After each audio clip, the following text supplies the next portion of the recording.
बहुत अचंभा है कि कैबिनेट मंत्री इस तरह का पत्र लिखते हैं।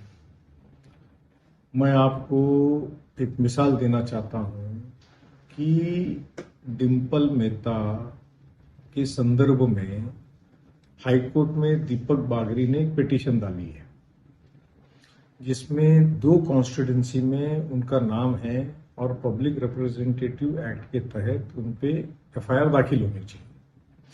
कोर्ट में पार्टी बनी है state of Maharashtra and election commission of Maharashtra and election commission of India.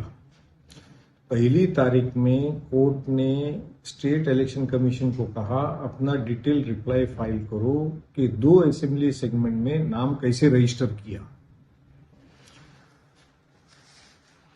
आपको सुन के आश्चर्य लगेगा कि कोर्ट के डायरेक्शन के बावजूद इलेक्शन कमीशन ने, आज तारीख थी 19 तारीख को कोर्ट ने कहा था कि अपना रिप्लाई फाइल करो। महाराष्ट्र इलेक्शन कमीशन को कहा था, मगर महाराष्ट्र इलेक्शन कमीशन ने कोर्ट के डायरेक्शन को माना ही नहीं और रिप्लाई ही नहीं फाइल किया। और स्टेट ऑफ महाराष्ट्र की तरफ से एसीपी ने रिप्लाई फाइल किया। और आपको सुन के आश्चर्य होगा, जो एफिडेविट पे उन्होंने रिप्लाई फाइल किया, आप हंसेंगे। पिटीशन क्या है? पिटीशन ये है कि 2 असेंबली सेगमेंट में नाम है।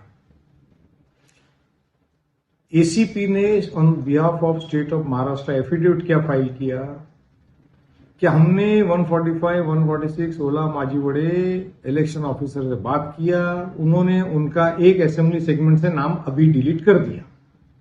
ये रिप्लाई हो गया, ये एफिडेविट दिया स्टेट ऑफ महाराष्ट्र ने।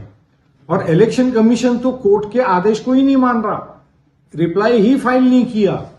तो मैं हाईकोर्ट के अंदर जो पिटीशन चल रही है उसकी मिसाल आपको दे रहा हूं, एग्जाम्पल आपको मैं दे रहा हूं कि अगर हाईकोर्ट के डायरेक्शन को इलेक्शन कमीशन सुनने को तैयार नहीं है, एफिडेविट देने को तैयार नहीं है, ये बताने को तैयार नहीं है कि 2 कॉन्स्टिट्यूंसी में नाम कैसे आया, तो अगर आप मुझे पूछेंगे कि कैबिनेट मंत्री ने आयुक्त को लेटर दिया, ये तो यूजलेस है, इस बात के कोई मायने नहीं है। ये सब सरकार का, प्रशासन का, इलेक्शन कमीशन का पब्लिक को मिसगाइड करने का खाली तमाशा है, स्टैंड है।